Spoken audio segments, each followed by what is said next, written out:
There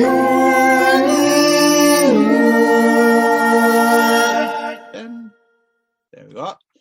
And yeah, this is you're the lead on this one, right? So take it away, Ron. Well, hello, listeners. Really, what's the worst voice I've used? Okay, and hello, everybody. Welcome once again to another edition of the Magic Morning Wood. As always, I'm Ron, and this is as always, Clive. Oh, right, great. Yeah. As always, yeah. I don't ever change. I'm always Ron. That's right, right.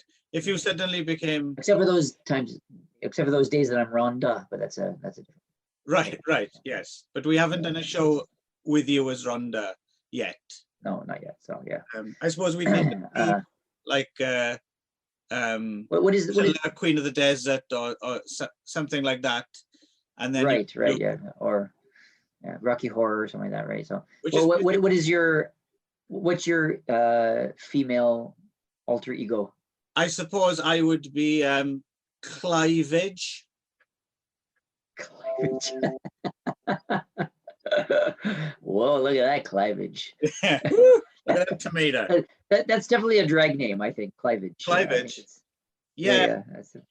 The only time I've ever done drag was when I played Boy George in a TV reconstruction drama. Is that drag? Because is Boy George actually, he doesn't dress like a woman though, right? Well, yeah, yes, I suppose it's can you have just like makeup drag? Because I guess you would count.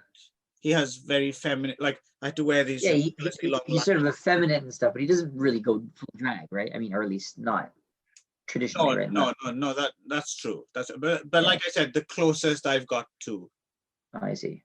Yeah. Oh, apart from one time when I was cleaning up, I stayed on after the Glastonbury music festival to do like clean up, and you get paid like a certain amount of day to go around picking up rubbish, and there was lots of shit left behind, including some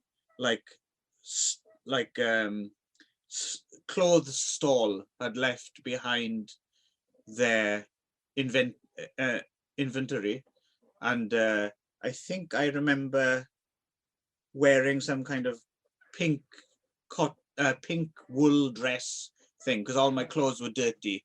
So I remember, but I looked like a total psychopath because I just shaved my head as well, and I had a pink dress on, and I was covered in mud, and I was carrying a big iron pipe with me as well to like pick things out of the mud. So I must have looked like a total lunatic, and everyone just kind of stayed away from me. But it's a music festival, right? Isn't there all sorts of people like that there? Well, yeah, it was after the music festival had finished, though. But yeah, it was a bunch of weirdos stuck around for a week, and you get like 50 quid a day to help pick rubbish out of the mud and stuff. Right. Yeah. How about you, Ron? Any drag experiences or close to drag experiences? Yeah, well, I played. Yes, of course. I did a couple female characters on stage. Actually, one of my very first things I ever did on stage, I played the ugly stepsister in a version of Cinderella. Yeah, and that was one of the first big things I did. And then I was in in university we did an experiment where we did a 24-hour play.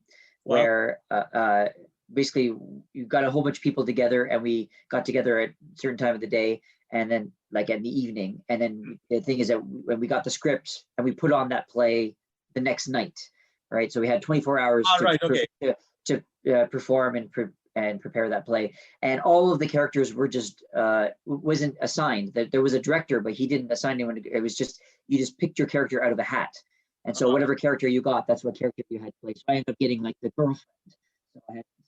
So I was so I played like kind of like one of those like kind of military kind of like I had shorter hair, so I was like like the spiky kind of lesbian-y kind of. Oh, you were like a militant feminist type?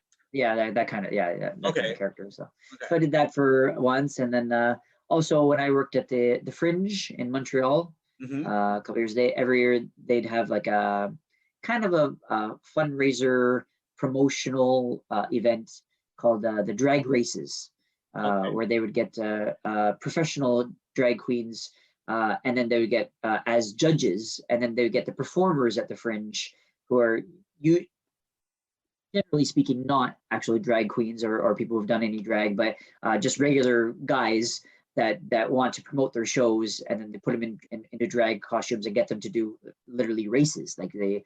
there's like it's like a race, and then you get to, but as a race it means that you had to, like, there's certain events, like you had to mix a drink and then put it on a tray, and like step through the tires carrying the drink and give it, Okay. and then you had to like pick a song out of a hat and like lip sync to us like a popular drag kind of song. So I did that for a couple of years, where I one year I was like a Marie Antoinette kind of character, and the next one I was like a Britney Spears from like the schoolgirl Britney Spears, early Britney Spears kind of character. So yeah, so those are the so I've had several experiences doing drag. Yes, it sounds like it. Mine Yeah. pale in comparison. Not that I'm any good at it, of course, but yeah. Which listener might lead you to believe as if we're setting it up as an episode about a couple of films to do with drag, but Yeah, which it is. We tricked you. Gotcha. In fact, what are we talking about today, Ron? Serial killers, which Right. I guess there's some serial killers who go into drag, I guess, right? There we go. Sure, but neither of the ones we're talking about today. So yeah. So. No, as tenuous links go, that's pretty good. Pretty tenuous. Yeah. So going off of the our plan to kind of do tenuous or weak links from movie to movie. So our last one was the Soup to Nuts Halloween special. Yeah. So which just as another bit of a digression. Yeah. I see you put as the title for the episode is Halloween Soup to Nuts, and the expression soup to nuts is something that I actually only recently came to know. Okay. So yeah, I think it's a huh? It's a good phrase, isn't it? I like it. It is, yeah. But I guess it must be like a British idiom, because I teach a class here in Japan, an ESL class, where I focus on idioms a lot, and I get the students to bring idioms every week. Choose an idiom or a few idioms. And one week or so some of the student brought soup to nuts. I had to look it up. I was like, soup to nuts, what does that even mean? I mean, so I was the teacher and I was pretending, oh yeah, soup to nuts. And I was like, what does it mean? and I was like, okay, I understand it, but I never heard it used until that class. But now I've heard it used several times. So it's that. But yeah, so I'm wondering if it's a British nature. I don't know. It's certainly archaic, and it used to be used in this. There's an old Three Stooges short called Soup to Nuts, for example. So I think it's just gone out of fashion, right? No one says it anymore. Yeah, because they don't. I've always assumed it just means from beginning to end, right? I mean. Yeah, of course, yeah. So I think actually when I looked it up, I had looked up for the origin of it, and I guess nuts used to be a popular dessert or after meal. So soup, you'd always start with the soup, and then you'd have the dinner, and then newts. Nuts would be at the end of the meal, right? After the newts, you'd have some nuts. After the newts. Yeah. So again, soup to nuts means the beginning of the meal to the end of the meal. Yeah. Right? So, but anyway, so that was my other digression. I didn't really know. But anyway, so Michael Myers being a famous fictional serial killer, right. I decided to go off of the idea of serial killers and go into movies about serial killers. And so we ended up both choosing movies which were actual almost reenactments of real serial killers, or at least based off of real people. Yes, real serial killers. accidentally. So we didn't really discuss either true stories or based on. Right. Yes. Yeah. No, we didn't plan it that way. Just you made your selection and then my selection, and then they seem to match up along those lines, right? Right. Yes, so good. So good to not be talking Michael Myers as well. I will send you the. They've just released the trailer for the next Halloween called Halloween Kills, which right, okay. Yeah, so I was going to send you a link, but I figured you'd had enough. So does it look? Can you tell anything from the trailer? Does it look promising? It's still another year away, so I think they're really just piecing together like what they had. So, but yeah, it's looks like another Halloween movie. But is it a year away in terms of actual production, or they've actually done it and then it's COVID is pushing it back? I'm not sure. It's the schedule will be released October 2021, so which is another year. So I don't know if they still got lots of post-production or if they're just still halfway through the filming. It was I think the preview was shown at like Blumhouse, some Blumhouse convention or something. Yeah. So some show that they have, whatever that they show stuff. So but anyway, so yeah, it looked and then I was also talking with a friend of mine in Canada who loves the Halloween movies, is just a huge Halloween movie fan, and we were talking about we just finished recording, so we were talking about a little bit, and he sent me down a path of watching fan films as well. There's like several on YouTube Halloween fan films. Most are not that good, but there's a couple not fairly decent ones. Yeah, so I was wondering about that actually, because most of these franchises have inspired going back a long way, as well, like people were doing them, like back in the 80s on like Super 8 and stuff. But now that we have YouTube, most people can actually see them for the first time. Right. So, I figured with 11 movies on our plate, we didn't really have room for much else, right? But I'm sure there's Freddy and Jason fan films and. Oh yeah, there is. Yeah, there was one I saw there. I didn't watch it, but there was like a. They did the Freddy versus Jason movie, and the fan film was like a Michael versus Jason or something. Yes, I remember that. Yes. Yeah, so I didn't see it, but there is that one exists out there somewhere. Because I think it's a comic book series or a graphic novel or something as well, isn't it? The Michael versus Freddy versus Jason. Oh, is it? Oh, along those lines. Okay. I'm surprised that they haven't. I'm surprised they haven't mined that field for more movies than they have. That. In fact, if I remember correctly, isn't there also? I can't remember which form it takes, if it's a fan film or a comic book series or both. Or isn't there also Ash from the Evil Dead versus Freddy versus Jason versus Michael versus whoever? Is there? Oh, I'd be interested in one. These are graphic novels? I can't remember. They're either comics or they're fan films or they're both or they exist in some kind of format. There's something out there. I'm pretty sure I've seen Ash teamed up with I bet if you went looking, you'd find lots of stuff, right? I really enjoyed the Ash versus Evil Dead TV show. I don't know if you saw any of that, but I haven't got around to that yet. It's on the list. Yeah, I quite enjoyed it actually. Yeah. So anyway, this is huge digressions from it's all we're talking about today. Back to our movies today, serial killer. So the one I chose. When I chose, sorry, I just paused there because you're frozen, so I want to make sure I wasn't frozen. All right. The one I chose today was the German 2019 German production, The Golden Glove. In the German, I'll bastardize the German. Der Golden Handschuh. Right. I was wondering, yes, you did bastardize that. Well done. I'm guessing is Handen and Schuh, I would say, but you might be right. Do you think that's literally hand shoe? Because it seems to make sense. A glove is a hand shoe, right? Hand shoe. Oh yeah, I guess that would make sense. Yeah, is that what Germans say? It's just a glove is a hand shoe. I don't know. I haven't confirmed it, but reading it, I thought, oh, that makes sense. It's a hand shoe, right? So I didn't even think of that until you said that. You should ask some of your German friends and confirm for us. Yes, I'm seeing one later this evening, so I will totally forget to ask him, and I won't mention it ever again. So yeah. Great. So stay tuned for no answer to that question. Yeah, something to look forward to. German French as well, isn't it? It's co-production, and it seems to have been released like February 2019 or something like that at some festival. So I'm guessing a 2018 production, maybe. Yeah, maybe. Yeah, it says here released February 21st, 2019. Yeah, so probably filmed in 2019. Yeah. It's one of those things that kind of took a while, played some festivals, got a bit of word of mouth, and Right. yeah. Starring Jonas Dassler, Right. and which I believe is pronounced Jonas. I think because I remember I watched all of the Netflix show Dark, and there's a character there called Jonas, and so they always pronounce it Jonas. So I think that's right.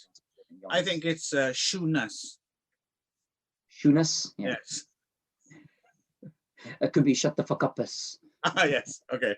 Fair enough. And then a bunch of other German people. I don't know. So I don't know if it's right. Yeah. No, I looked up some of the cast members, and they seem to actually have quite a lot of credits. But yes, much like yourself, I must confess I'm not really up to date with German cinema, probably since like the 80s or something. I haven't really kept up to date with. Yeah, I'll see things now and again, but I don't really know who's a star or who's a well, certainly I didn't recognize anyone involved in this movie, so it's not like there's like it seemed to be quite an independent film too, so I get the impression it was a bit of a come from behind underdog movie that sort of that someone probably, it was a passion project of some kind that I'm not sure if it was a really big budget. It's more of an independent festival kind of movie, right? Right. Although it has extremely good production values. It obviously has enough of a budget to get the period detail right and stuff, right? Right. And it was even if you knew Johannes Dassler from anything else, I don't think you'd recognize him in this film, right? Because I looked him up, and he doesn't look anything like nothing. He's quite a handsome young guy, actually. But yeah, in this movie, he's just like. Yeah, I'm sure he's unrecognizable for people who are actually fans of his. So right. It's written and screenplay and directed by again, I'm going to bastardize this, Fatih Akin. Fatih, I don't pronounce that. Yeah, Fatih Akin, maybe Akin, something like that. Fatih. Fatih. I don't know. And Akin, Akin, A-K-I-N. Akin, yeah. And we're doing great with pronunciation today. Yeah. And based on a novel by Heinz Strunk, which is a great name. Heinz Strunk. It's a good name. How German is that? Like, hello, guten Tag, I'm Heinz Strunk. And apparently Heinz Strunk is in it as well somewhere at some point. Yes. He's like in the bar or something. Yeah. Based on the real true story of German serial killer in the 70s, Fritz Honka, yes. But in this film he's called Fiete or something like that, right? Which but he does. I don't know if that's like like a term of endearment, like a John Jack thing. I think it was a nickname because he does get called Fritz. At one time, he does introduce himself as Fritz, right? And like when he gets the new job and stuff, he talks about his name is Fritz Honka. So his name actually is Fritz Honka, but I think that a Fiete is some other thing, or it's like a nickname. Or like a pseudonym he's going by or something. I don't know. Right. Yes, because there is one character in this whose name is Anus as well. Yes. Yeah, but his name is not Anus. His nickname was Anus, right? Yes. But he doesn't know what an anus is, right? So that was the joke, that they're all calling him Anus, but he doesn't know what it is. Which did make me laugh because I'm massively childish. Because at first as well, when they say, they don't explain that it's a nickname for a while into the film, right? So at first when it comes up, I was like, oh, it could potentially be a German name, a German word, So I thought so too, and I was like, oh, okay, it's actually is that they're just making fun of him. Right. Yeah. So there we go. If I ever have a child, my firstborn is going to be called Anus. Right. God help. I hope you don't have one. So, first watch for you, Clive? Yeah. I think much like you, I didn't really know anything about this film, but I can't remember if I'd seen a trailer or just some screenshots from it or something. And something about it piqued my interest, and it's the same for you, right? If I remember. Yeah, I saw it as my wife and I rented a DVD, and it was one of the trailers at the beginning of the DVD. And I remember watching it, and like sort of most trailers, like kind of like, yeah, okay, whatever. This one, it sort of made me sit up a little bit and like, oh, that looks very interesting. And my wife immediately turned to me after and goes, I don't want to see that. Right. So I was like, okay, well, maybe I'll download it and watch it myself. So I had downloaded it, and it's been sitting on my computer ready to go for a couple months. And then choosing this week's theme, I was like, oh, well, it's about a serial killer, and we just talked about serial killers, so I might as well use that. And yes. That'll give me an excuse to watch it. So I think your wife's instinct might have been right in this case. Yeah, I can guarantee you 1,000% my wife would not have enjoyed this movie. Right. Yeah. So so what do you want to do? Do you want to kind of give us a quick run through of kind of what it's about? Sure. I mean, it's pretty simple. It's Fritz Honka is a kind of hideously deformed, I don't know what I'm gonna say it, but maybe not hideously, but he's quite an ugly guy. He's a bucker, isn't he? Yeah, he's a real ugly guy. He's got this, he looked like he'd had some sort of accident to one side of his face or something. I don't know what. Apparently he was in some kind of car accident, I think. Oh, okay. Yeah. So one of his eyes is like, seems to be a bit like, he has an asymmetrical face, doesn't he? Right. His one eye's kind of popping out a little bit, and he's got kind of a really big bulbous nose. Bulbous nose, yeah. In fact, you could call his nose a hunker of a nose, in fact. So Bazinga. And he's got some really bad teeth too and stuff there. But anyway, and so he frequents this kind of really like trashy bar called the Golden Glove, which is where the name of the bar. And it basically spends his days just drinking himself into oblivion and picking up whatever piece of trash he can possibly, that will give him the time of day, no matter how old or disgusting or ugly. And he brings him back to his very small attic apartment, where he proceeds to live out his violent fantasies, and then just brutally murders random people, murders these women, and cuts them up into pieces and hides them in his wall. And so it's basically just him going through until they stink, like he hasn't really thought this through, right? He just keeps these rotting corpses in bits until they stink out the whole house, which he blames on the Greeks cooking downstairs. And the Greeks cooking downstairs, yeah. And it was like, what do you call them? Like, Christmas tree shaped, what do you call those things? Like you'd have hanging in your car, like air fresheners. Yeah. He's got like a few of them. He just scatters around. Right? Yeah. Not doing.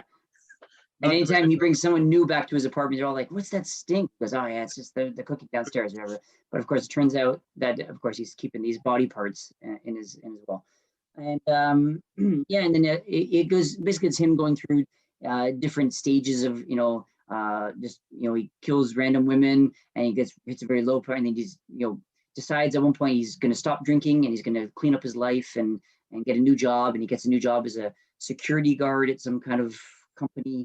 Right. And then he falls in love with the cleaning lady there, who's already married, and ends up kind of like going back down having a drink, and then going back down the slippery slope, and then just kind of goes into that, and then it just continues going down and down and down, spiraling down until finally the house.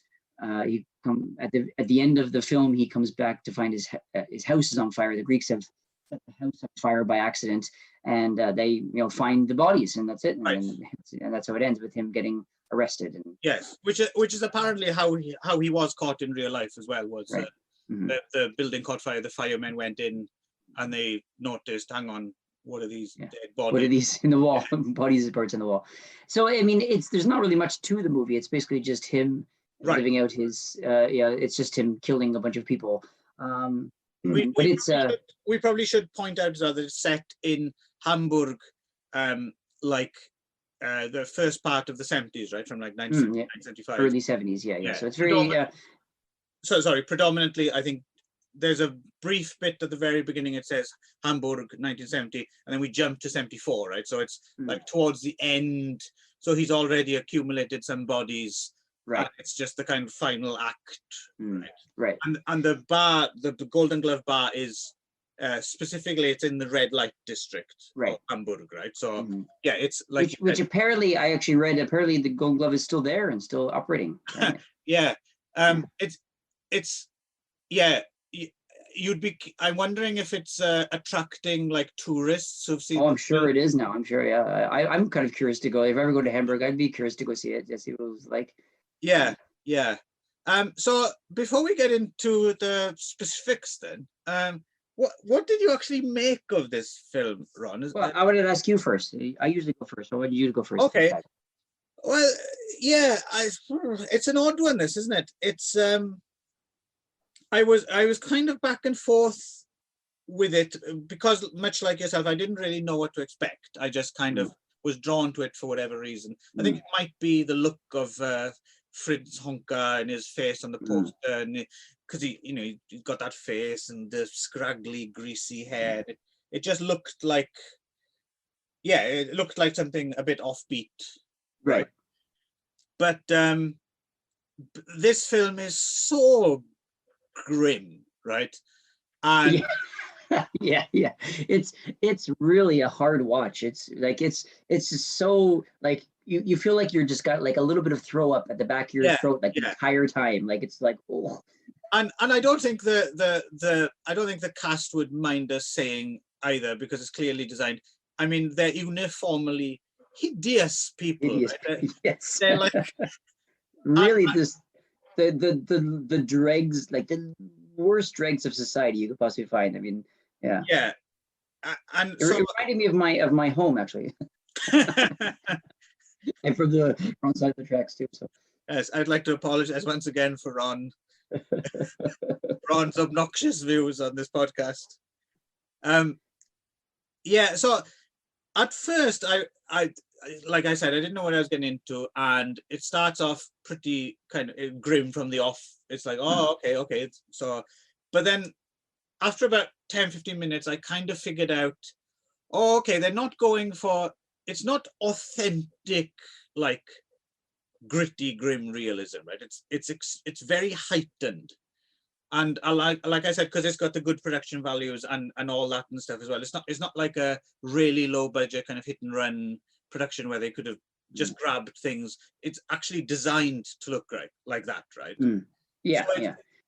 So apparently his attic apartment was like painstakingly like recreated from the actual, like it looks exactly apparently like it looked like in real life. So and he kind of looks like Fritz Honka as well. They got the nose and the eyes and everything pretty spot on. But so after a while I figured, okay, so they're not going for they're not going for realism exactly. That's something a little bit more heightened. And I thought, okay, they're gonna go the kind of they're gonna go for the kind of grand operatically grotesque route, right? I thought, okay, they're gonna go for like satire, maybe. I thought what they were gonna go for. And there are a few moments that are laugh out loud funny, like in the really bleakest way, right? Like yeah. It's really like the blackest of black comedy. Yeah.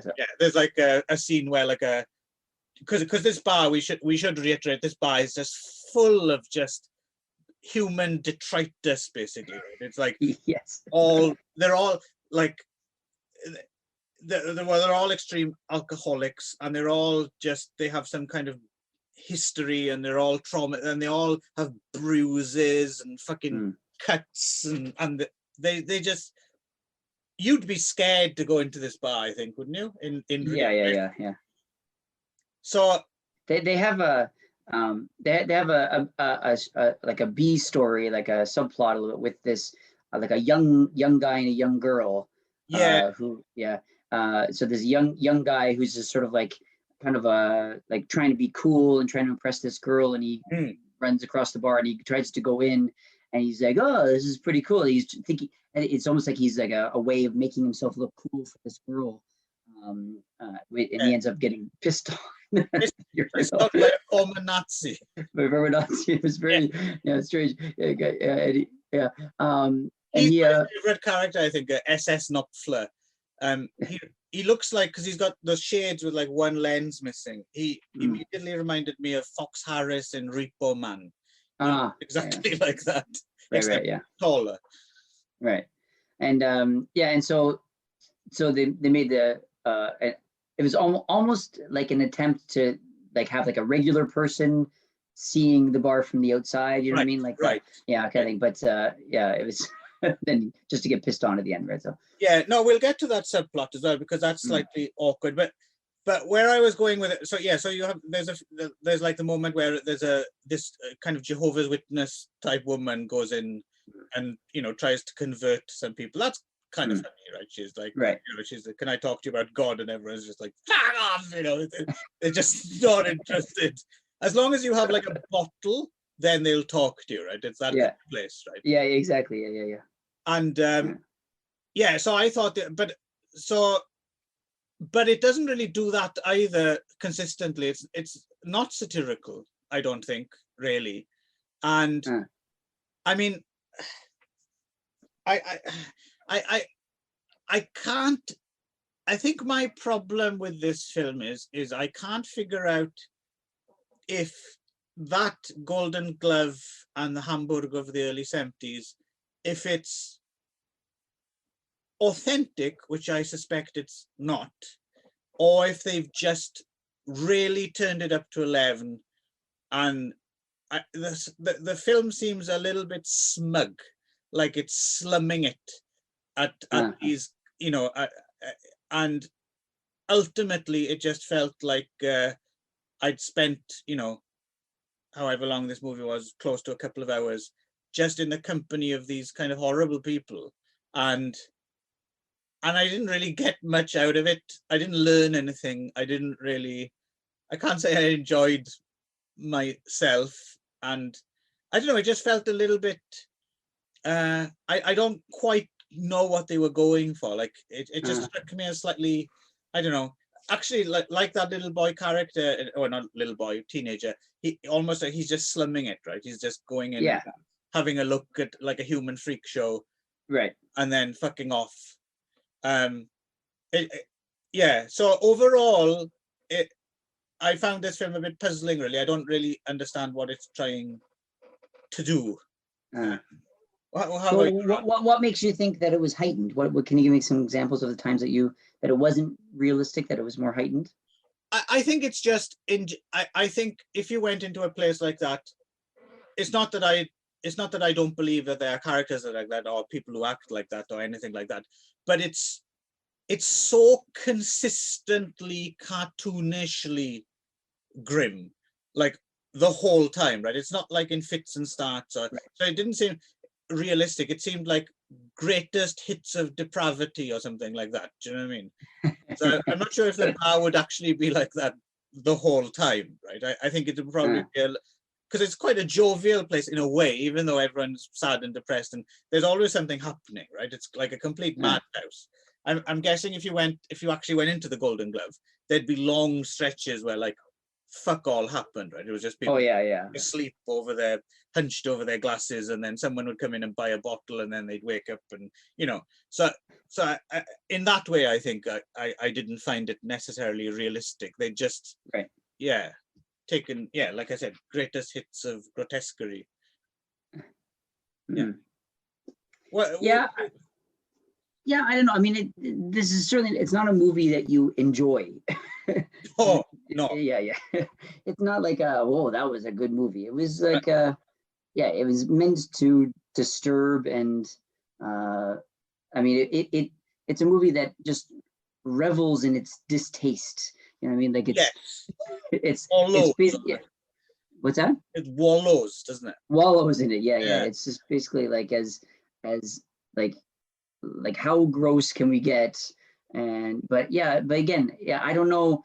I never got the impression that it was heightened. I just got the impression that was, I mean, I'm sure there are places like this. I can't imagine there aren't. What I mean is, I suppose the wallowing is, it didn't feel to me as if it was putting you in that place and time, so it wasn't justified in that respect, and also it wasn't, like I said, it didn't build up a head of steam like taking it to like a new level of like a kind of freakery, or it was just wrong footing you all the way, because other than full of ugly people in constantly stained clothes and doing horrible things and shouting each other stuff, it didn't do anything beyond what a normal serial killer film did, right? He killed some people, got caught. Like nothing about the narrative surprised me, if you know what I mean. Well, I mean, it was a true story too, so I don't think it necessarily needed to. It was meaning to surprise you with a plot twist or anything like that, right? So yeah. So it's just basically telling this guy's story, I guess, right? Which is, I guess it does come back to the question is, why did it need to be told, right? Or what was different about this story that was different, but I mean, you could say that, I mean, especially in movies these days, serial killers and especially have been sort of glamorized to some degree, and so I guess there is something to be said that it was sort of intending to show really the darker side of serial killers and really might be closer to really what it is like to be a serial killer, and just be like, right. So, rather than just sort of like, Hannibal Lecter, whatever, whatever you want to say, like this sort of like, suave, and, it was, most people who are actual serial killers are probably in the lower class and are probably pretty people that you don't really want to be around that much. Right. Yeah. Right. No, I see what you're saying. Yeah, I appreciate to a certain extent they didn't fetishize that. Yeah, that kind of Lecter style. Smart. This guy is just a ugly on the inside and the outside, alcoholic loser, and a fucking idiot as well. It's amazing he got away without being caught for so long, really. Right. But then I think it maybe goes too far the other way and fetishizes in the other direction, if you see what I mean. It almost like fetishizes that shithole existence. It just felt slightly, I get the feeling as if, I don't know much about the director, but I don't know, I just got this slight feeling of someone like with a massive distance from it, looking at it from the outside and not poking fun at it, but almost like, looking down their nose at it a little bit. Yeah, a little bit. There was something slightly condescending. Yeah. Yeah, I could see that a little the wrong way a little bit. Right. I at least watching, 2 hours of it was and yeah, so that subplot with so early on, Honka happens to meet this beautiful young girl on the street, right? Petra, played by Greta Sophie Schmidt, who's flunking school, and you really think, oh, this is going to go somewhere, right? This is going to be, they go to the trouble of her teachers lecturing her at the beginning that has to be kept back a year in school. It's a lot of backstory, considering they do fuck all with that character, really. Yeah, I'll say that. Yeah, she's just basically, she's the girl who got away, right? He finally bumps into her again, and when she goes into the bar, and he's like, oh, that's the girl I've been dreaming of, or whatever. And then just as he's about to, I assume, attack her in the street or whatever, the house is on fire and she kind of gets away, right? And I thought, oh, that was a lot of shoe leather for just she's the girl who got away, right? Right. Yeah. It's an odd. I thought that was slightly. So I guess what they were going at there was that all of the other women that he was with, and that he killed or didn't kill, were all ones that he sort of like was sort of, he had to force himself to be with, you know what I mean? Like he was doing it just out of his desires, but he was never actually attracted to any of them, or he never wanted any of them. Like there's like the one woman that he picks up when he brings back, and the one that smears the hot mustard on his balls, that one. Oh yeah. Right. So he lays her on the bed and he tries to fuck her and he just can't get it up. So he's got to go out and look at the porn pictures he's got taped to his wall, and Yeah. he's just jerking it off so that he can actually get it to go up and so he can actually have sex with this woman, because it's so, you know, I mean, he feels just as disgusted by these people as we do, as the viewers do, right? And so, but Right. he's doing it because he's got to. It's his desires to fuck are more than his desires to wait for someone he wants to fuck. You know what I mean? You know, so Yeah. you know, and so anyway, so this is like the one time when he was actually going to get the one girl he actually liked, and so Right.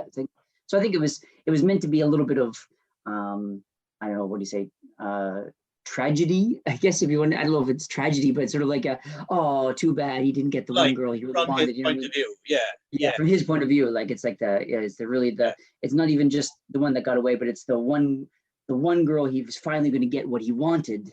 Right. But, yeah. So I think that's funny what they were kind of going for, and also framing it that it was sort of a book ending that's not really what started, but you know, kind of because he'd already killed someone before he met her at the very beginning, right? Right. So starts with someone already being dead. So sort of, you know, having almost and she does pop up occasionally throughout the movie as like a fantasy where he kind of like imagines her face, where it's almost like the thing that's motivating him throughout the whole movie. But it was a bit thin because it didn't really say much about it, right? So that did provide one of the laughs for me as well, though, in the movie, which I assume was deliberate, is because there's the main kind of woman that he's kind of has a relationship for a while, played by Margaret Tissell. She mentions that she has a younger daughter, right? And he of course, daughters are always younger than their mothers. What the fuck am I talking about? But he's immediately like, oh, he's really interested, because he's thinking he can get through basically, apologies, Margaret Tissell, this old bag via her. He can get to what he assumes is her, but he's imagining her as this teenage girl, right? Right.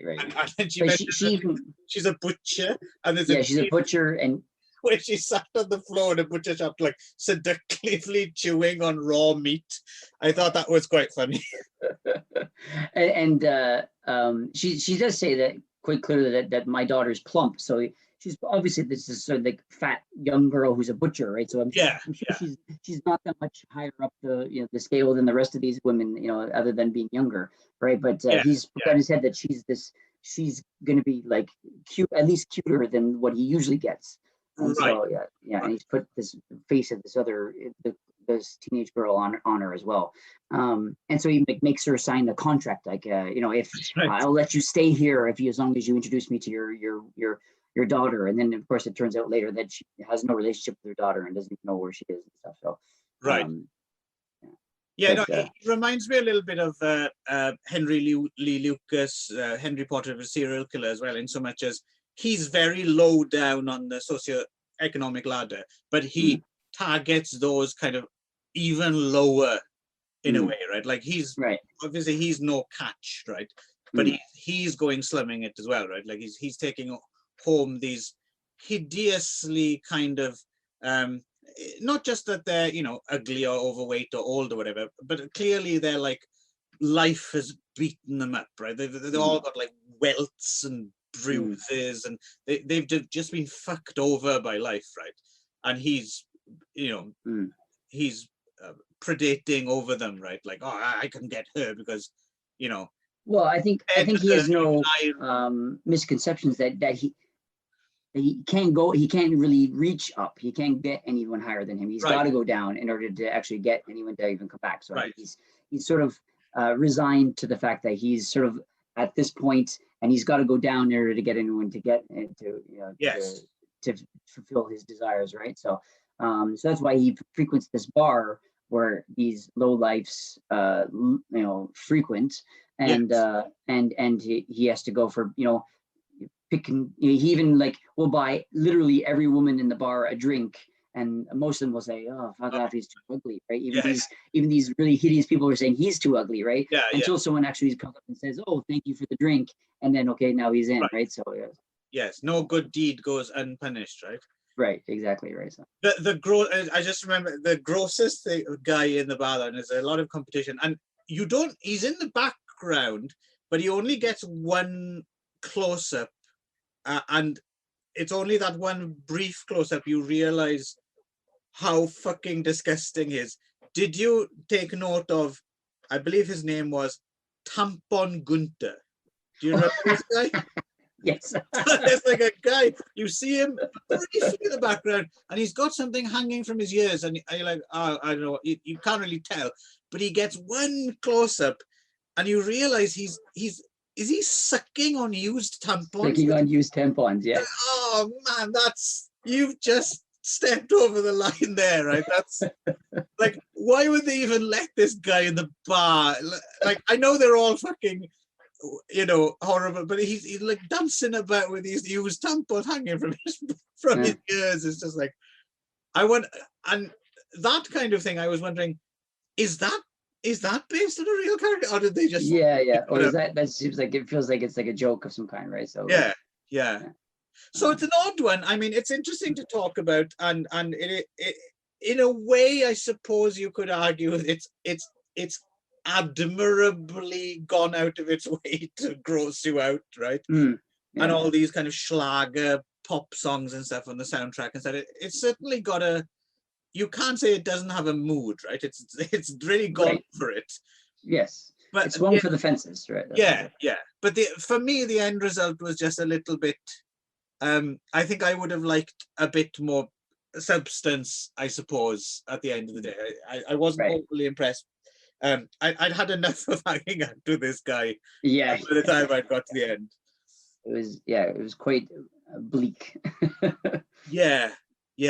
But seems I think you seem slightly more favorable to it than I am. I thought again, I thought the production design was quite excellent. I thought the makeup was good, the acting was really good. Yeah. I mean, maybe the story didn't really go anywhere, but I think it did what it intended to do. I think it was successful in achieving its goals. Yes, I would agree with you there. I think it succeeded in what it was trying to. I suppose my problem with it is more, why is it trying to do that? Why is it? And you don't really necessarily agree with those goals. And it didn't bother me as much the fact that it had sort of questionable goals. Of course, it was not like a fun watch. Like, it was definitely, don't watch this movie while you're eating lunch or something. Like, it's like, oh, like it's, a couple of times I felt like I was going to throw up my mouth a little bit. Right. So it's just, but it's, but I mean, I don't watch a lot of movies like this. So I appreciated it it reminded me a little bit of, what was the movie we did before, the Monica Bellucci rape? Irreversible, a little bit, in terms of how difficult it was to watch, and how just low and just really, stretching your limits as to how much you can take as a viewer. It's interesting that you bring that up, because I think you're on the money there to a certain extent. I think as much problems as I have with Gaspar Noé sometimes, we overall, I remember we rather liked Irreversible. And clearly Gaspar Noé is a button pusher as well, right? Like, he goes out of his way to do it.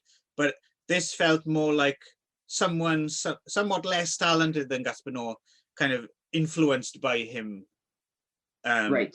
The other film I've seen this compared to, which isn't really a fair comparison, but which we went to see in a theatre together, Lars von Trier's The House That Jack Built, right?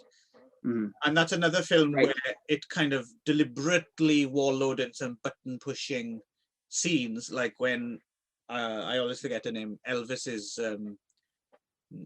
hot niece, whatever her name is, with the big tits, getting her tits sliced off by Matt Dillon, right? Like, those scenes, obviously, again, they're deliberately kind of trying to provoke. But I feel Gaspar Noé and certainly Lars von Trier, they have a a wider remit, or they're trying to get to something else, and they understand satire more to a certain extent, and they're a bit more playful. Right. Whereas this film was just like there wasn't much beyond that, if you see what I mean. Right. For me, at least. I did see one review that actually compared it to Gaspar Noé's I Stand Alone. Have you seen that one? Yes, yeah. Actually, that's a good example, because that's a film I like a lot less than Irreversible, because it is just button pushing kind of. Can you take it? Kind of, you know. And especially if you're a seasoned viewer of kind of transgressive cinema as well, you're like, what's the big deal, you know? So right. yeah. But yeah, man, it was that said, though, I would love to see the I don't know, this might be one of those things you regret saying just in case he actually makes it, but I'd love to see the spin-off Tampon Gunter film. Yeah, that'd be great. Yeah. Do you know anything about this director? I mean, no, I think he does have some critical cachet, right? I seem to remember maybe that his film Soul Kitchen maybe getting some good reviews. And Soul Kitchen, yeah, I haven't seen anything by him. No, Soul Kitchen and but that's In the Fade. Have you seen something called In the No, Fade? but again, I've heard of it. So again, I think it's more my ignorance rather than, I don't think he's someone who's just come out the blue with his film. Goodbye Berlin. Yeah. No, I haven't seen any of them. No. And I'll be honest, I'm not really in a mad rush to see. Right. Not that I expect all of his films are like this.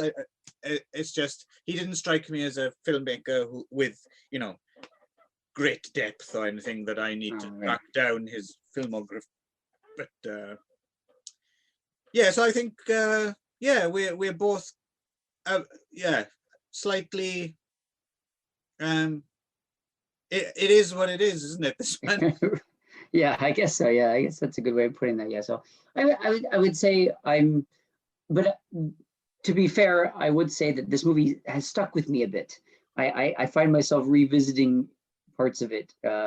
Even it's been like a couple weeks since I've watched it, right? So, or a week or so, and I still have like little like flashes or images kind of coming up. So it's certainly the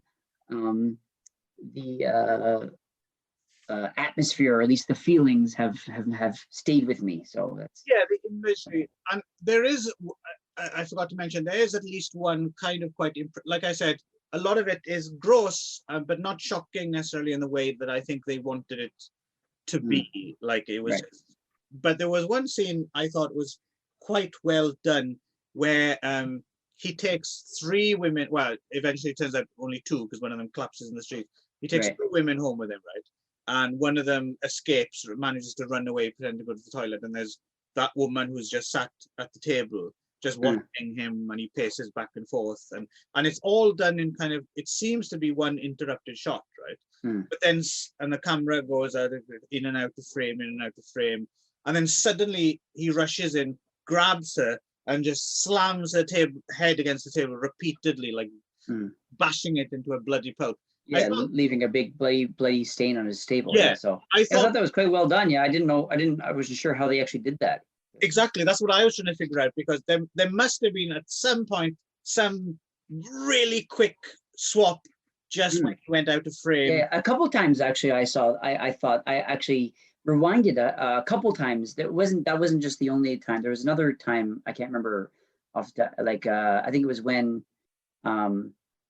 like a couple times where he's killed the girl and he's gone to get the saw, and he's come back and he starts like chopping them up. That I was seeing, was there a cut there, or like a chance for them to swap into like a dummy or something like that? But a couple times I was like, oh, how did they do that? Because he seems like a one shot where he just like kills her, goes to get the saw, and then starts sawing right into her. So I thought it was quite well done. Yes. There were some very impressive, but again, that's the thing but it comes around to it again. It's like, fuck, you've really gone to an effort here, and I appreciate that. But why are you telling this story? Like, right. You know what I mean? It seems like so much, and fair play that some of those shots are really well done and really well pulled off. But it just seems it's a shame they didn't do it in service of something a bit more interesting or substantial, right? Right. Yeah, but no, I agree with you. This isn't a movie that's gonna fade, even though I ultimately didn't like it that much. If someone brings it up in conversation, I'll certainly remember it. I'll be, oh yeah, that film, the one where the Nazi pisses on the guy in the restroom, and the fucking Tampon Gunter is gonna haunt my dreams, I think, for a few years. So yeah, I suppose if that's a badge of merit to burn certain images onto your retina, then yeah, it's succeeded in in that respect, right? So in that respect, good. Yeah. Okay, good. All right, so let's move on to your choice. So what was your reaction piece? Well, my first reaction is actually to go to the toilet. Okay. Yeah, I'll be back in a minute. Okay, hope no one pisses on you while you're there. At the third stroke, the time sponsored by Accurist will be... Time to get ugly!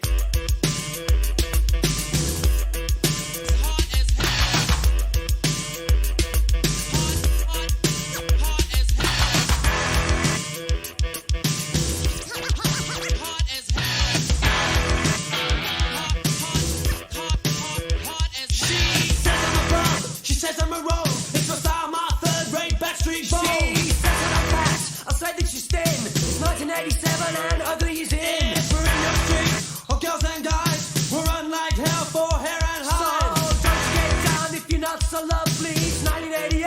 Time to get ugly. Should be a crime to be that ugly. She's a real ugly lady. You ugliest in the world. Gee, you know I don't remember. Crime to be that ugly. Ugly, oh yeah.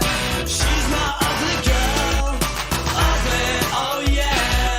Tailor-made for another world. Ugly, oh yeah. Seems to wear it well. Ugly, oh yeah. Now we suit each other well.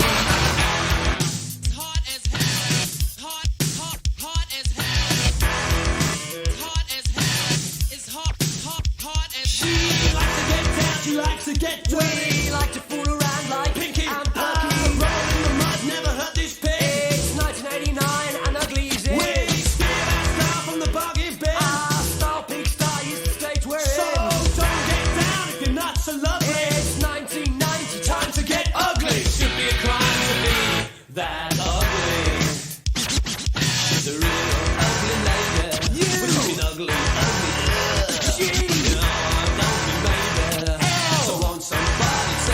Why should be a crime to be that ugly? Ugly, oh yeah. She's my ugly girl. Ugly, oh yeah. Tailor-made for another world. Ugly, oh yeah. Seems to wear it well. Ugly, oh yeah. Now we suit each other well.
Yes, so my response to this one, it's because it's a wide open field, right? When you said a serial killer film, so I was thinking at first I was thinking I'll try and be specific, but I didn't know anything about Golden Glove, and we didn't really have time for me to watch it and then process it and then choose Right. in response. And I didn't know anything about anything else the director had done, or So I had a few things on my radar. I almost went for the movie Snowtown, which Down. Australian movie, again based on a real serial killer's case, which actually would have made an interesting companion piece, because again, it's about the kind of flotsam of society. Right. And a brilliant film. I will definitely do Snowtown on the podcast at some point, because I really want to talk about it. That film deeply impressed me when I first saw it. Snowtown. I've never heard Yeah. So I'm looking around at various serial killer films, and then I have finally decided on the 1979 Japanese film Fukushu Sore wa Ware ni Ari. Is that right? Yeah, Ware ni Ari. Yeah. Or Vengeance is Mine, which is a fairly accurate translation of the Japanese title. Directed by Imamura Shohei, with a screenplay by Masaru Baba, based on a novel by Ryuzo Saki, which is or was based on the real-life serial killer Akira Nishiguchi. First watch for you, Ron? Yep. Okay. So, yeah, so this one kind of kicks off in mid-60s, I guess, right? 1964, I think. Right. And it's kind of told in reverse. So our main protagonist, they've changed the name. He's not called Akira Nishiguchi. They called him something else. I forget his name. Played by Ken Ogata. Iwao Inokida. Inokiza. Is that what it was? Yeah. Is Iwao something? Yeah. Okay. Hold on a second. Iwao Inokizu. Okay. Inokizu. Played by Ken Ogata, in a career best performance, I think. I really like Ken Ogata in this film. He's, I suppose, most famous outside Japan for having played Yukio Mishima in Paul Schrader's movie Mishima. That was Ken Ogata. Sorry, something just made a noise on my PC. I had noticed. Basically, he's caught by the police and they're interrogating him, but he's very uncooperative. And I suppose slowly the story unravels of his kind of weird, murderous odyssey, right? Where, yeah, basically he seems just like a totally restless, ballsy psychopath. Yeah. Who's wandered around Japan, I guess, and fallen in with. He seems quite the ladies' man. He doesn't seem to have trouble finding women who obsessively fall in love with him, right? Right. And but eventually he always moves on, leaving some corpses in his wake, right? And well, that's kind of it, really, as a plot, isn't it? Right. It's a kind of rambling documentary-like, to a certain extent. Imamura Shohei, the director, had prior to this had been doing documentaries for about a decade. Right. And before that, he did features as well. He was a student of assistant director for Ozu, I think, and a former black marketeer as well, I think, in his early days.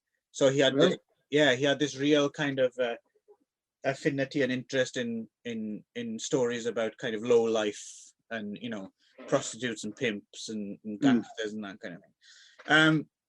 So yes, I don't see any real use in belaboring the point plot wise, because that's kind of about it. So before we jump into kind of specifics, what did you make of this film, Ron? Yeah, I enjoyed this film. That was quite well done. It was, again, not as much as the Golden Glove, but it was also still again, not really a movie you enjoy. Same kind of idea. I think it was a good companion piece in that way, that it's not really something that you're like, oh, again, this is great, but it was definitely, engaging. I thought this one was it was a little long. I think it could have been maybe 20-30 minutes shorter. It was like 40 minutes, right? Yeah, it was 2 hours and 20 minutes. So there was a couple parts that started to drag a little bit, but I was generally speaking engaged most of the time. It was definitely great acting and directing, and it was a little bit of it left me. I wanted to talk a little bit about the maybe more the plot points, because it left me with a few more questions than I expected. I expected, no, it was quite kind of an open ending thing. So I still didn't understand some parts. And I watched this one with my wife, because if we choose Japanese movies, generally speaking, my wife will watch it. And she too had never heard of this movie, but of course, Ken Ogata is very famous in Japan, so she knew him, and also the I guess a couple of the other actresses were pretty famous too, I think. So.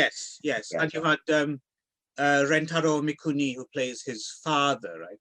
Because his father, who was in Seppuku, which we did before, right? So yes, and he's really good in this as well, playing. So he important backstory to the main character is that his parents were persecuted Catholics, right, in Japan during the kind of 1930s, where the kind of the more militaristic kind of regime is trying to push Japanese values and Shintoism and stuff. So Catholics are very much persecuted against, and Ogata Ken's character seems to have his main. I mean, it's interesting. What I like about this film, one of the things I like about this film, is the fact that you don't have a really clear motivation to why this guy does what he does, right? There's not like, there was this trauma that sent him down. He's just what he is, right? I mean, he's not even pure evil in a way. He's not like that. He's just like, he's almost like a amoral kind of sociopath or something. And he just does what he does and doesn't give it much thought and just moves on to the next kind of, which I think was fairly accurate to Nishiguchi Akira's real life story, I think. I haven't read the book. I don't think it's ever been translated into English. I would like to read it if it was ever translated. That would be quite interesting, I think. So his father ends up with, Mitsuko Baisho plays his widow, right? Basically the kind of the first woman he just kind of leaves behind. He gets her pregnant and they get married, but then he's off on his travels, and she falls for his father, right? So they have a really interesting kind of dynamic, right, as well, because she really falls for him as well, the father. They have like this exchange where he talks about, because he's much older obviously, and he's saying, I'll be an old man drooling in a old folks home, and you can come and visit me once a month and help clean my drool or something. And she's like, I'll be there every day and I'll lick the drool from your lips. And it's a good example as well, I think, how Ogata Ken's character is almost sidelined for parts of this film, right? Like, the film's more interested in his surroundings, and it's more interested in the people around him, rather than what he's almost like a weird cipher or something, kind of. You don't really get as to why he does what he does, or I mean, you don't really understand why Fritz Honka did what he did either, but you got the impression that it was more to do with like just these like insatiable urges and desires to do with sex and rage and stuff like that, right? So, but with him is just sort of like, you just have no idea why he's doing any of these things. Right? There's just no, it's just he's just a sociopath. Like, it was just like Yeah. I suppose Not only does he kill people, but he also like goes through like pretends to be like different jobs and types of people. Like he assumes people's identity and the confidence trickster, isn't he? yeah. So like the catch me if you can kind of thing, right? So Yeah. And I suppose depending on what you want from movies, or kind of, this can either be infuriating or kind of refreshing, right? I mean, right. For me, I don't have a problem with it. I don't mind this kind of rambling, open-ended kind of not resolved. I quite dig that in a way, because I'm enjoying the atmosphere. I'm enjoying the other characters. It's very funny in parts as well. There's bits which are just, kind of darkly comic again, right? Just the stuff that's going on around them.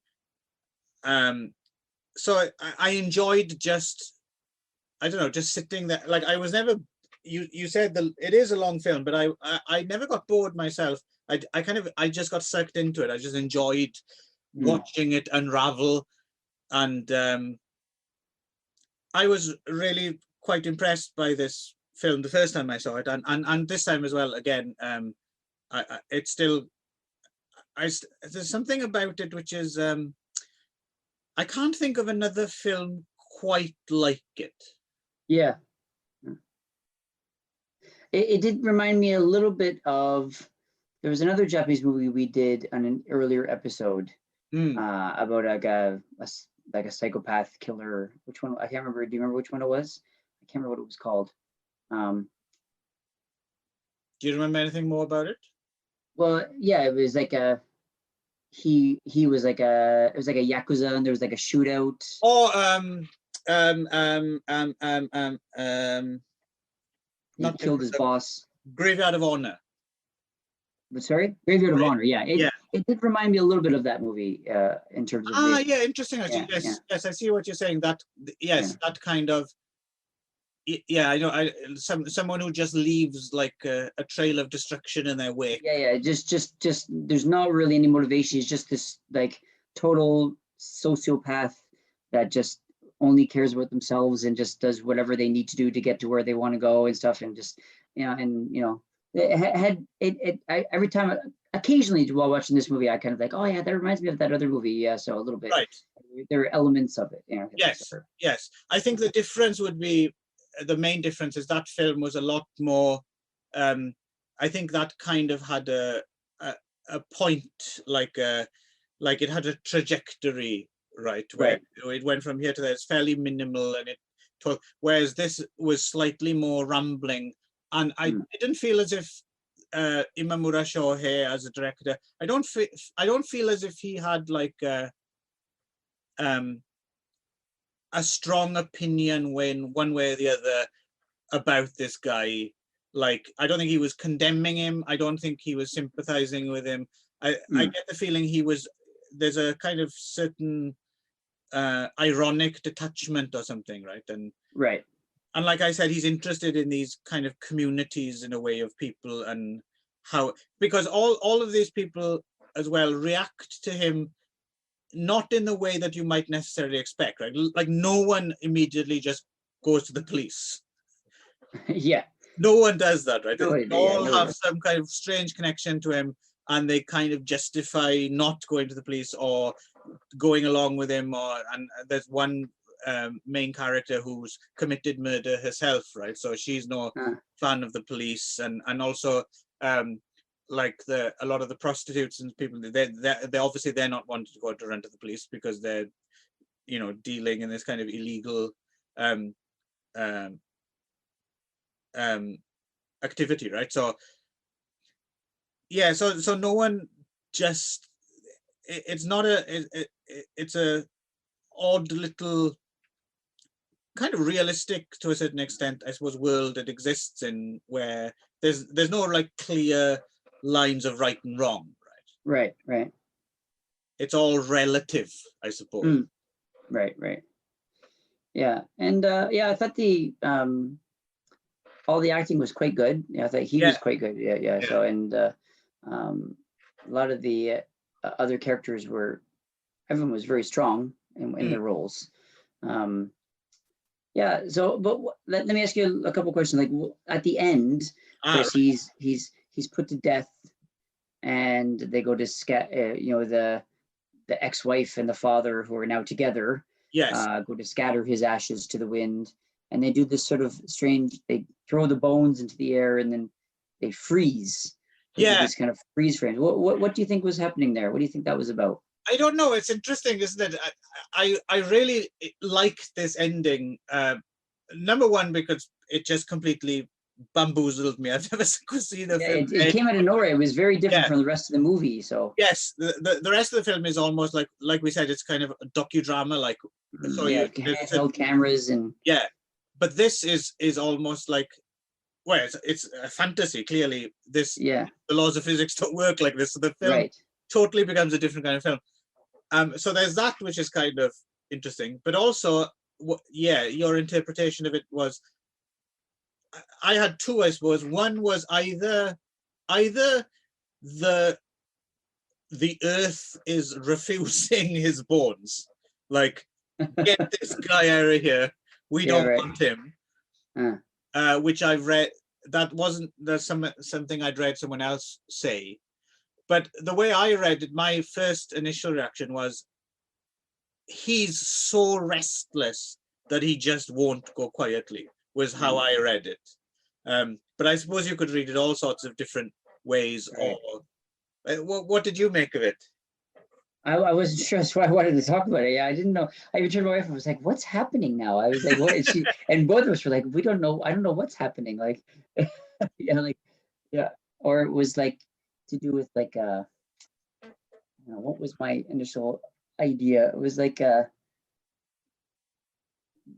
I don't know that. He'd never. I guess the restless thing makes sense, that he's sort of like he had more to do, even though he was already dead. Right.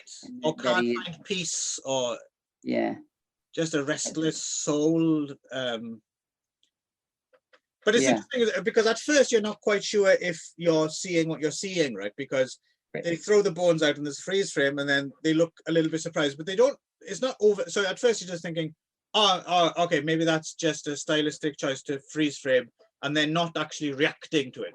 But they do it again and again and again, right? And then you're like, that's right. I couldn't actually tell at first if it was actually they were freezing in the air, or if it was just they're just throwing the air, and then they didn't actually show the boat landing. They were just gonna and then that's the end, kind of like almost like a freeze frame at the end of like the 70s TV shows where they would freeze at the end while the credits rolled, kind of thing, right? But then they'd go back, and but the reaction wasn't big enough for me to explain, think that it was, they really are just flying there, they're just floating in the air there. So I was like, I wasn't sure what I was making of it. So even throw the bones into the camera at one point as well, right? Yes, and it's kind of ambiguous enough, I think, that but I certainly read I certainly think they are seeing the bones freeze in the air. That's the way I ultimately read it. But again, like you said, it's not definitive, right? Because at no point does one of them say, "Oh, look, the bones have frozen in the air." Yeah, exactly, right. So that's something you think that you would like comment on, you know what I mean? So, right.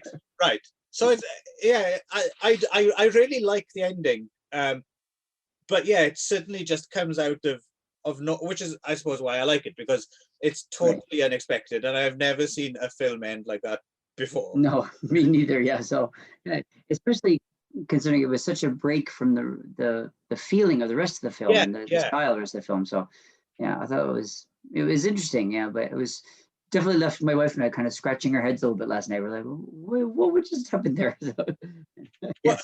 What did your wife make? Did she enjoy it, or what did she make of it? I asked if she liked it, and she said, she goes, well, I think she appreciated the movie. She says, as she said, as I said, I was kind of echoing her a little bit, where she said, it's not really a movie you enjoy.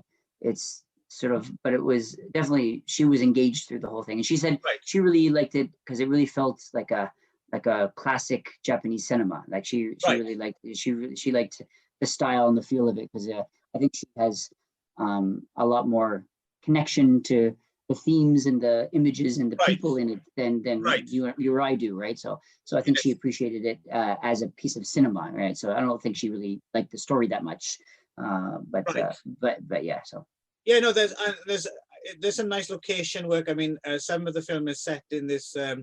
I like seeing there's that hot springs town in Beppu, and yeah. where she's making the eggs in the onsen, right? She's using the right. of the eggs, and that's a nice look because it just looks like it looks like the surface of another planet or something, right, with all this steam coming up. And right, yeah. I haven't been to that town, but I've been to a hot springs town like that. And they're always really remarkable places to go to, right? Yes, yeah. I went to I forget what it's called in English, but it means hell in English. Right. They translate it to hell. I can't remember. I can't remember, but yeah, the English translation is just hell kind of thing. So which is basically that kind of. Yeah, I can't remember where it is though. But there's a temple in somewhere up in Aomori. It's like a hot springs temple. So it's a temple surrounded by sulfurous gases and stuff. And that place is just like that's a trip to go there. So it's really weird environment to go to. Right. Yeah, so that's good. I also quite there's some striking imagery as well, like you mentioned, like just before that just before that final shot when they're going up in the cable car as well. There's a cable car coming down, right? And it's just full of nuns. There's a cable car just full of nuns just praying. Yeah. And that's like, oh, that doesn't look like something you're likely to have accidentally come across. Right? I mean, they've clearly hired a bunch of nuns or put them in nun costumes and put them in this thing too. It was very random to be so orchestrated. Yeah. Like if they'd have just captured it on the street or something, I kind of they found that, they thought it looked cool and they pointed the camera at it. But no, they've obviously orchestrated the scene, right? Yeah. But again, not in a way that's they don't dwell on it and there's not detail. It's just kind of fleeting, right? So it's just there, yeah. So it's an interesting. It's a really interesting film. I think it's certainly worth watching. It has a fantastic reputation as well over the years, since more people have seen it and it's come out on DVD and Blu-ray and everything. It has a lot of critical cachet, I've noticed, and I certainly understand why it's definitely worth your time at least once to watch this film. I think. Would you agree with me, Ron? Yeah, I'd say that. Yeah, it was definitely a well-made movie. I thought so. Yeah, it was worth. And the more, my wife also interestingly pointed out that she thought it was really, it was very accurate in its portrayal of like Kyushu and Fukushima in the 70s, like that kind of the especially the male-female dynamic. That there's a lot of like really just awful guys, that just smack women around and just call them stupid and blah, blah, blah, blah, blah, and that it's and I remember I turned to my wife once and I was like, do people like really, did they really act like that in the 70s and stuff? And she's like, oh, it's really definitely like Kyushu, Fukushima, like that kind of or not Fukushima, but like Western Tokyo, not Western Japan, like that area that it's where's it set again? Kansai, right? It's Kansai area. It was more than Kansai, right? It was Kyushu, wasn't it? Kansai down, right.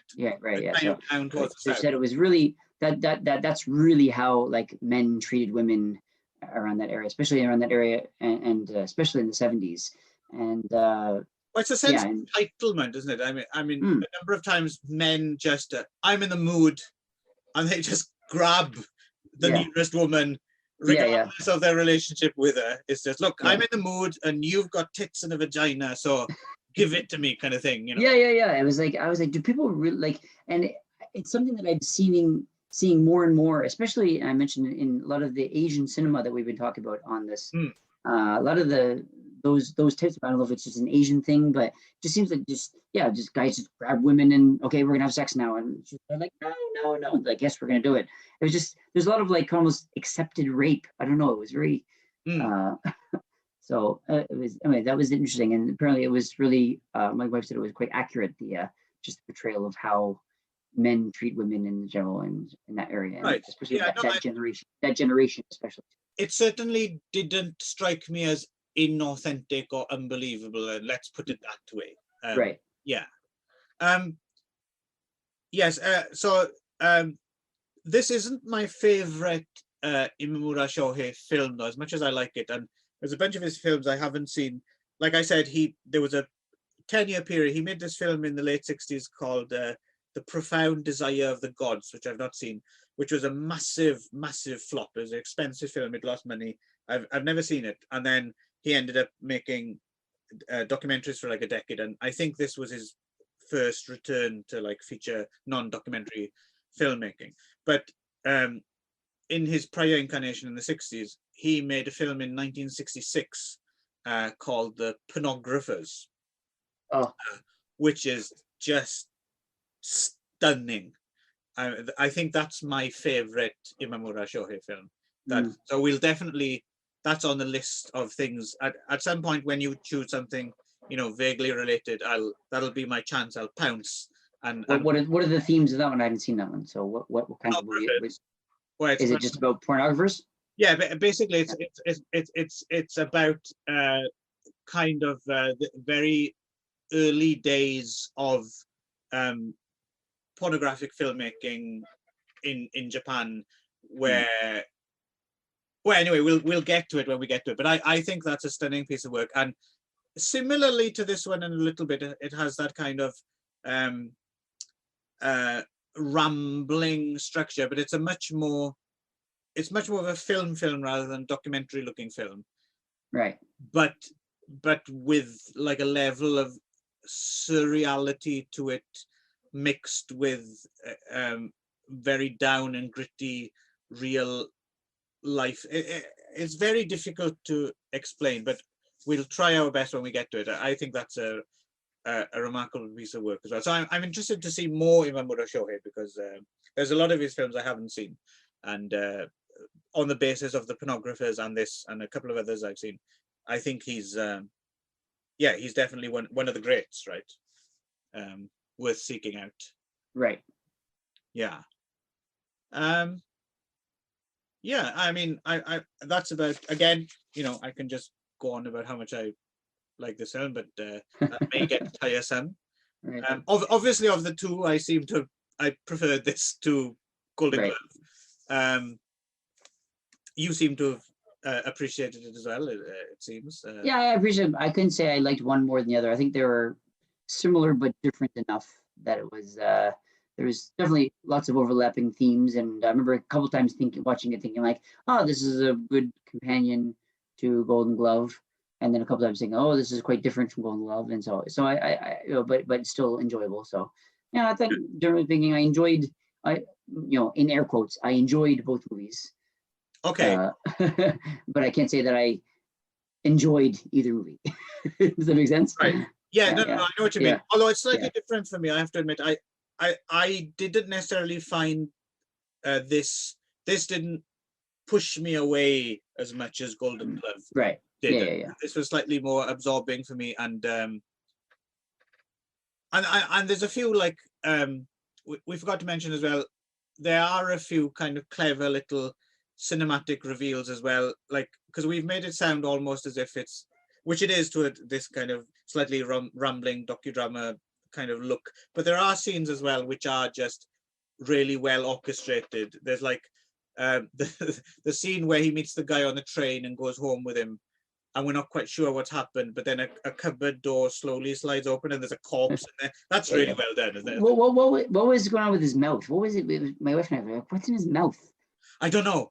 I've no idea. It looked like maybe he'd shoved like a cloth in there or something. Yeah. Like, both of us were like, what happened to his mouth there? So, yeah, I couldn't tell. But again, that's just one of. I think there's a lot of things in this film that if you wanted to, you could spend quite a a long time rewinding and right. things Yeah. out.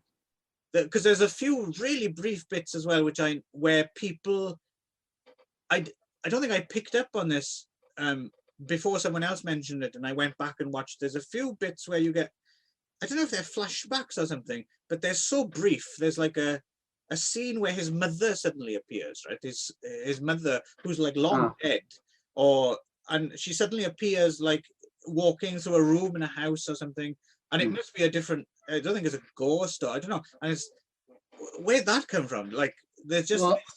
Well, I can comment on that a little bit, actually, as my wife mentioned that apparently that actress was really, really, really popular at that time. Okay. She was very famous, Nijiko something or other. Oh, yes, yes. And so apparently it was, and she's also like third build or something. So I think they just had a chance to put her in the movie, even though she has this tiny part. So it was almost like they put her in there just because she was a draw. Right. But there's, I don't think the mother was dead. I think she was just sick. No, but what I mean is, even if doesn't she appear in like she's supposed to be in another part of Japan at that point. She's like, he's over here, and she just suddenly appears. It seems like it's in his home, but I don't think it is his home. I think it must be a flash over to their house, but it's so like quick and brief. It just doesn't seem to make any. Yeah, there's a couple things that didn't make sense, but I think my wife seemed to think that it was because they wanted just to put her in the movie because they had a chance to have her. So apparently she was a bit of a draw. The other guy was in a couple of little Taiji Tonoyama's in this film, who's from a bunch of Kaneto Shindo films. He's the first guy who gets killed, the guy who wants to drink bootleg whiskey. Right. And then you got Frankie Sakai is one of the investigating cops. He was like a famous comedic actor. He's the slightly fat-looking cop who's interrogating him at the beginning. He was like a comedian. You got Mayumi Oga, Moeko Izawa's in it. She was like in a whole bunch of pink sex films around this time as well. Right. Yeah, so you can have fun spotting various performers as well. So that's another. Anyway, let's be quiet now, Ron. Unless you have something more to say. I think we've exhausted the subject. I think but both worth a watch. I think at least. Yes, in very different ways. Very different ways. Yes. Yeah. No, an interesting little discussion, and I'm glad to have watched both. I don't think I'll ever watch Golden Glove again, but I'm glad I've seen it one time. Yeah. If just for Tampon Gunter. Yeah, I don't think I'd ever watch it again either, but I'm glad I saw it though. So. Yeah. And at least for a point of reference. Unusual for us to see a film which is still relatively contemporary as well. I think this film is. I'm wondering if Golden Glove might be one of those films in 5-10 years. Might have a bit of a kind of cult reputation. I think it already does a little bit to some degree. I think from what I can tell. So even only 1 year on. So. Yeah. Okay. So that's us wrapped up, I guess, for this time. Thanks for joining us again, everyone, in the Magic Morning Wood. Yeah. And we'll see you next time. Yeah, we'll be back in a couple of weeks with something vaguely related. Yes. Oh, great. See you then. I know how to sell it, don't I?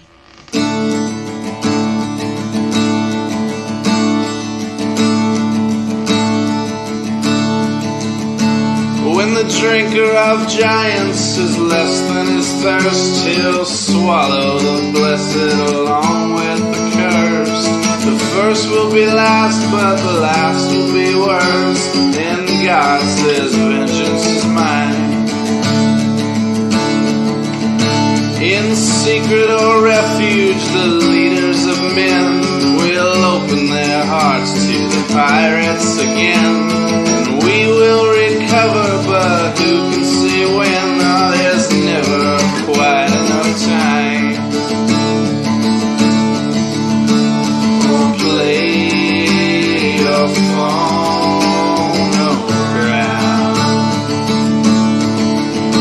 It still makes baby laugh. And look to the heavens and see if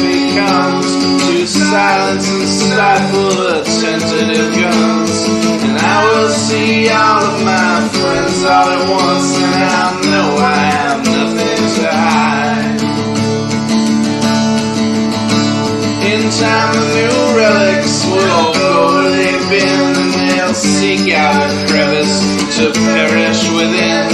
And everywhere you can smell poison and skin, for we will have from all the lines. Oh, blade of thorn ground,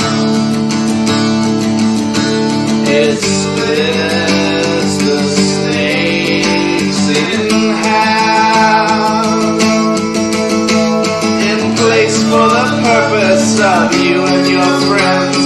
The load-bearing walls will begin to make sense, and they'll dole out prescriptions as death recommends, or you'll hardly be fit to decide. And every lone voice will equate with each verse a hope for a kind and compassionate nurse. So the first will be last, but the last